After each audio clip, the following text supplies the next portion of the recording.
Welcome to another edition of Our City. A few things going around the city of Elizabeth this week.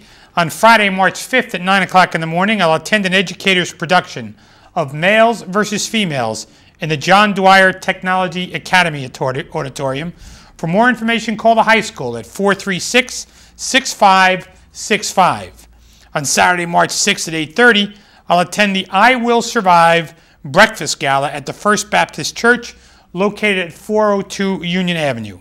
This event will feature several guest speakers and a special guest appearance by Denise Hill, known as the Gospel Lady. The breakfast donation will be a fee of $25. For more information, please call Pastor Gwendolyn Carson at 908-400-8261. And as we approach spring, if you need any more information concerning these events or any other events, please call our Public Information Office at 908-820-4124. And as I was just saying, as we approach spring and we go into the month of March, it is once again time for the High Holy Days, as the Irish refer them as.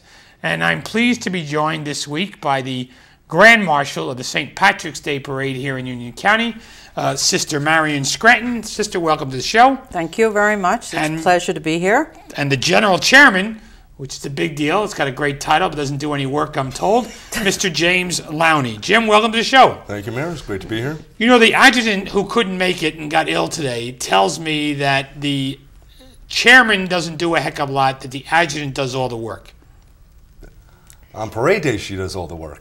On parade day, she does all the work. Yeah, no. Our adjutant this year is Kellyanne Scanlon. Right. And, you know, she puts it all together to make sure that parade's on the street. That what you see is her work. The general chairman is behind the scenes building up to that point. But what you're seeing on the street is Kelly's work. Kelly's work. Sister, welcome to the show. Grand Marshal, big deal. Yes. It's an honor for anybody in the Irish community. Absolutely. And it's an honor for the Sisters of Charity. Now, are you the first Sisters of Charity that's been picked, or was there one in the past? Sister Eileen Bradshaw was the Grand Marshal for the Newark Parade. And I have a feeling another sister at one point was at the West Orange Parade. Okay. And do you guys compare notes? Not exactly. Not exactly. But how did you go about this, Sister? I mean, tell us a little about yourself, first of all, because I heard something that I didn't know about you earlier, and we'll get into that in a minute. But tell our viewers a little bit about yourself. Well, I am a Sister of Charity, and I've been a Sister of Charity for 51 years. I started in education. I was a Spanish teacher, and then for many years I was a high school principal. I was the principal for a while in St. Mary's, Elizabeth. And then our congregation began to explore what that meant to be a part of the education of the church.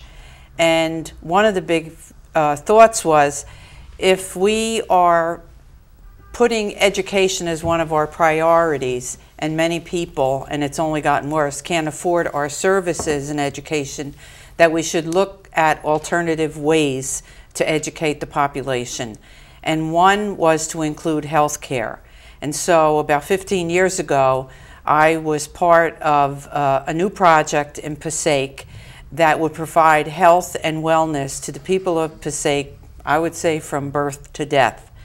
And when that project was very successful, the Sisters of Charity asked me if I would come to Elizabeth, which is a city very similar to Passaic, only about 10 times larger. And that's how you got here? That's how I got here. I thought it was going to be a piece of cake. But I just need to talk about your role as principal, because you replaced my principal at St. Mary's, Sister Matilda. I know, because I think you really did her in. Oh, thanks a lot, Sister. You know, no. Sister, I didn't know this. I thought the current principal, Janet Malco, followed Sister Matilda, but I actually heard over the weekend that you replaced Sister Matilda. I did.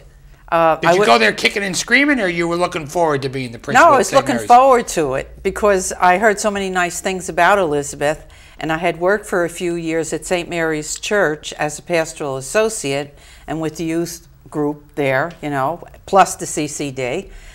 We wear many hats, women religious. And so then at that time, Monsignor Budkowski was the pastor. And I think Matilda knew it was time to move on. It's not an easy job being an administrator. And so he had asked me at that time if I would take that position, which I did for a few years. And Bukowski is now a bishop, and you're the Grand Marshal. And I'm the Grand Marshal. All from that meeting. I think I have chosen the better part. I agree. I agree, Yeah. sister. Jim, the general chairman, we were just talking about that and the role of the adjutant.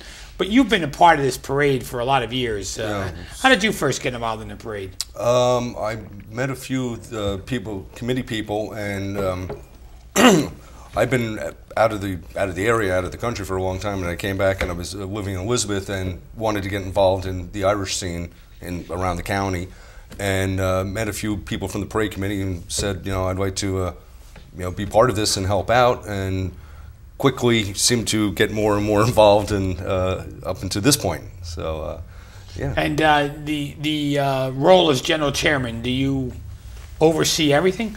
You are the general chairman would be overseeing the fundraising, the meetings, a lot of the details. The job starts the last Monday in March after the parade. You're elected for a year, and you're worrying about working on fundraising, meetings, a lot of the details, and overseeing other groups working together. There's now 19 different committee groups that are part of the committee. Just a one-year gig? It's a one-year gig. And so are you over at the parade, or are you just starting? I will be finished on March 29th, I guess, a couple weeks after the parade. And then there's a new chairman takes over? Well, there will be an election. There'll be an election? Yes. So you actually asked for this job? Yes. No. Yeah, no. All the officers of the parade committee are elected every year.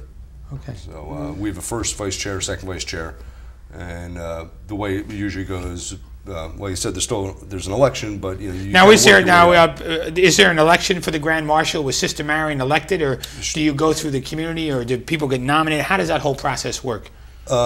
Member committees, we have delegates from each group that attend. Of those 19 groups, you have delegates? Yes, yes, who attend meetings, and every group can put up a nominee, and it works from there. And the Grand Marshal is then voted on by officers and the delegates of each group.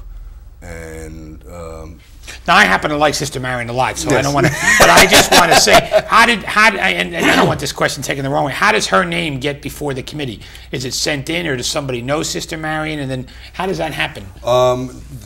There was a group in I always mix up their name. It's the Irish American Association of Union, who know Sister Marion, who nominated her, and they put her name in the hat for.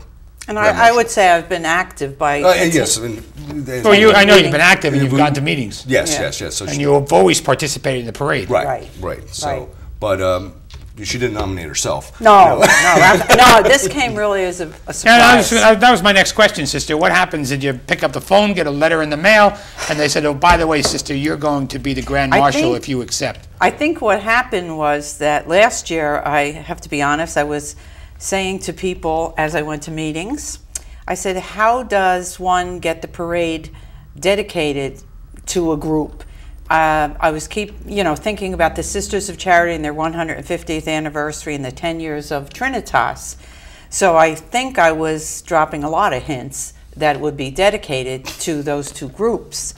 And then I heard from the grapevine that the committees had decided that the parade would be dedicated to the armed forces, a very good group.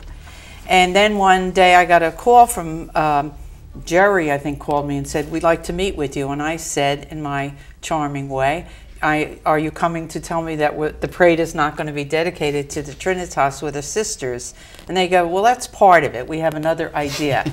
So then I said, okay. So they came to my office on a Monday and said, since the parade is not dedicated to those groups, if you were nominated to be the Grand Marshal, would you refuse? I guess they felt that maybe, I wouldn't go along with it. I said, no, I would absolutely accept it.